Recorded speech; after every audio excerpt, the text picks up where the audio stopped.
A day in my life as a college student. Morning mga adlaw nga dapat atong paglabanan atong kinabuhi as student. Labi na sa atong mga parent nga grabe ang paningkamot para sa mga eskwela ta.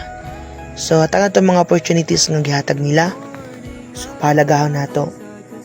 Labi na karon sa panahon nga kailangan og degree aron dili ka yaninuhon sa uban.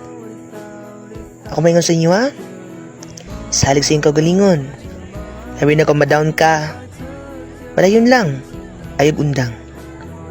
Salig lang nga tabangan ka ni Lord nga unta makabot sa panahon nga ikaw na pod ang naa ug sila na pod ang wala. Kay dili tanan panahon nga ila. Ug hatagan po ka ni Lord nga maimo ha. Busa. Tabangin mo kagalingon nga mo tindog sa imong kagalingon. Maingon ako sa imo ha. Tanan problema nimo ayaw idibdib. Ayaw lang isipa. Isorry ka ni kauban sa mga barkada o ikaon sa mga naming nga pagkaon labi nang makawala sa problema. Mga nana, salamat. Thanks for watching.